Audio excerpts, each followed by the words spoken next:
So we got you guys out here. We want to do a little bit of a game break, little panel discussion here. You know, it's funny. Back, I can't remember if this was immediately after Biden won the primary in 2020, or maybe it was as the general election approached. Our friend Anish Shivani, who's a great writer and friend, has been a regular guest of ours since way before we were even on YouTube. He said something, and he said, I know this might sound harsh, but he says, I think that at this point, to be engaged in this system and to try to save America before it fails, I find involvement in that to be criminally evil. That's what he said. And I thought, wow, that sounds a little harsh. I don't know. Like, what do we do if that's the way we feel? If we feel that way, if we feel like the country is in what I call season 6 Tony Soprano mode, right? Where all pretense of morality and honor and decency are just gone, and this is just this big, fat, dying thing that's going to destroy itself and everything around it as it meets its end. Jose, what do you think about this for open up at your next campaign rally? What do you think? Yeah, right. It's Describe good. America. We're all doomed. No point in doing any of this. Exactly. And I got to really feel that way. I think immediately after those Bernie campaigns, a lot of us, I know I certainly was in the space, well, can we really give up on the country? We came all this way, at least we thought we came all this way. What do we do? But I gotta say, I keep thinking about what Anish said over and over and over again. At what point does it become immoral to root for the success of the country, and is the country worth saving? Let's go to the candidate for your answer on that. What do you think? Of course, I think the country's worth saving, given the fact that I'm running for U.S. Congress. I had these hats made up for you. It said MASH, Make America Suck Harder. That was I have it printed already. I guess I gotta send it. Well, it's who's calling me? Oh, I can't take that. Sorry. Yeah, it's You're going George H.W. Bush already. You gonna check your watch stats? I could answer. I could call him back right now if you know. But it's interesting. When I first started this campaign, I didn't really know what it was going to look like. And it's very much related to this question of saving the country. I'm a big believer that we lost what America actually is on November 22nd, 1963. That's when we put a bullet between Kennedy's brain. And there's been no rectification of that. There's been no kind of resolution to that. We actually still don't know what actually happened, but we know that the official story is bullshit. And until they actually unclassify everything and until the truth comes out, we can never reconcile and ever have a real America again. And post 9/11 America was just a nail in that coffin, because then it just became complete fascism and tyranny. That was our Reichstag fire. That was the impotence to let the wars break out. That was the impotence to let the Patriot Act take over our country. And ever since then, if I'm breaking the news to you, you've just been living in a dictatorship. Okay, Bush, Obama, Trump, Biden, all the same apparatus. Okay, it's just all the same. And so now I'm talking about our country right now. It's a total mess. And it sounds like I'm being this doom and gloom candidate, but frankly, I believe in an America that I've never lived in or existed in. It's a concept in my mind of people who formed it, which started this process back in 1776 and further evolved throughout these, almost 250 years. That's something that people don't talk about, is that we're approaching 250 years of the founding of our country, where these people came together as a culmination of the greatest minds from forever, all the way from Confucius to Leibniz, and culminating itself in this American Revolution, which says, all people are created equal. We hold these truths to be self-evident, that all men are created equal. And what that was a gut punch to the British monarchy, which ruled on this divine right of kings, that people are born, some people are born to be slaves, and some people are just born to rule. And here come these Americans who say, actually, no, everyone is born and created equal. And what America is to me is Lincoln, it's FDR, it's Kennedy, but it's also Malcolm X, it's Dr. King. It's Fred Hampton, frankly. It's all of these great American heroes that continue to shape and define what it means to be an American. Because to be an American is somebody who decides they want to declare their independence. And that's an action you have to continue taking. And so America is not a place, but an idea of perpetual progress. That's why the preamble of the United States ends with "for our posterity." You know, we do these things for our posterity because we don't exist for us, we exist for the future of what we do. Everything we do right now is being looked at 50 years from now. What do you want them to say about you? It's being looked at 5,000 years from now. And the way we talk about Plato and Socrates today, will people be talking about what you did that day? And that is America, not the fascism we live in. And I'm trying to bring that America back, not what we live in. So, yeah. I was almost going to say, and that's why we need to make America great. It was our understanding when we signed on with your campaign that it was going to be a campaign of nihilism. I wasn't expecting that. We have to reevaluate. We'll conference. We'll talk later. It was certainly a weird. Oh, I'm sorry. Yeah, you go ahead. No, you're good. Tusker, go ahead. Yes, absolutely. America is worth saving. More specifically, I think Americans are worth saving. You know, and how it is that we foresee how our country develops in the future, that's up to normal, average, everyday Americans for us to drive that. What we need to start taking back is the political conversation and start actually organizing within amongst ourselves, coming up with different ideas for community, how it is that we can achieve those goals to meet the society that we want to build in the future. So yes, America is worth saving. Now, sometimes there might seem like you need to take some tactics that might be so-called accelerationist. But it's not accelerationist as long as you keep your principles in mind and you know when you have to act, when you can't take enough. And right now, it's my personal opinion that we can survive a future Trump presidency. I think the country certainly can survive that. And are we going to let them curb our civil rights? Are we going to let them take away every single right that our ancestors and that we have fought for just because that clown might be elected? That's what I think we don't need to fall, the trap we don't need to fall into. Anything? Yeah, we got into this a little bit with Anya Parenpel, the idea. Yeah, well, of course, you know, some people have children in this country. Like Keith, do you want your children to live in a state of total collapse? But of course, there is the question of what the United States does around the world. It is, I feel like, and I assume if you're here, you watch the show. You know, we're not ones to just assume that all countries that are antagonistic towards the United States are utopian societies that have just been misunderstood.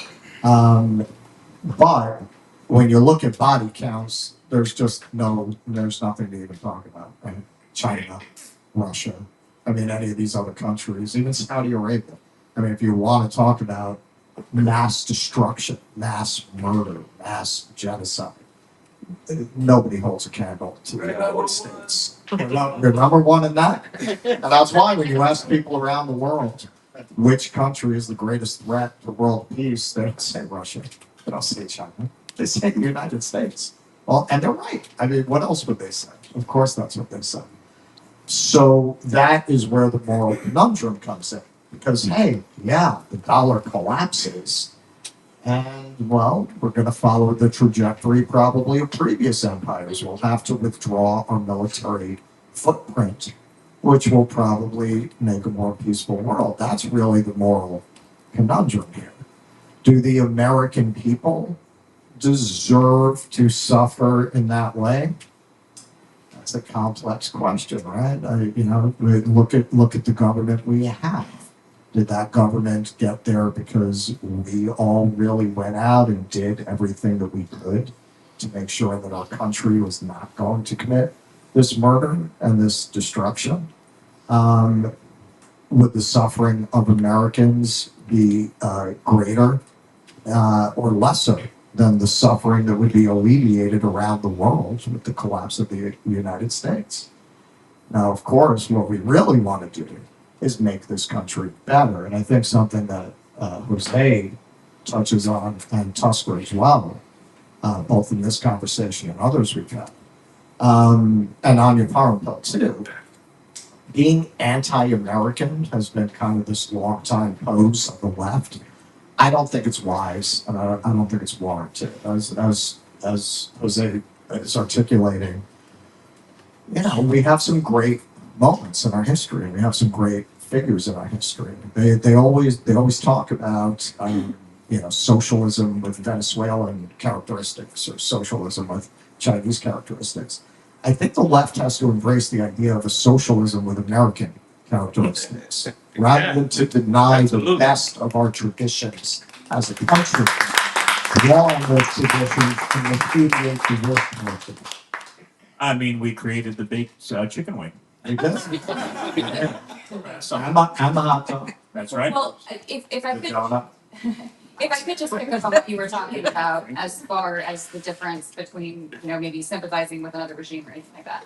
Now, during World War I, what the Bolshevik position was turn the World War into a civil war.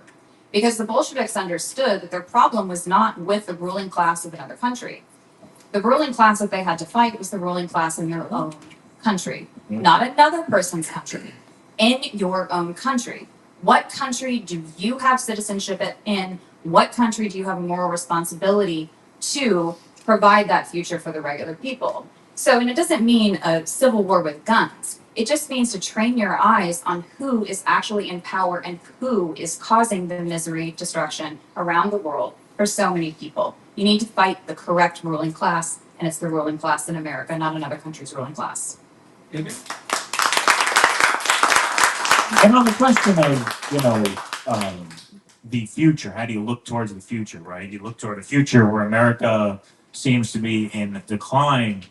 People ask me, well, if you think these things, why have children? And I said, well, why don't you ask the people in Gaza right now why they have children? Why do they have children?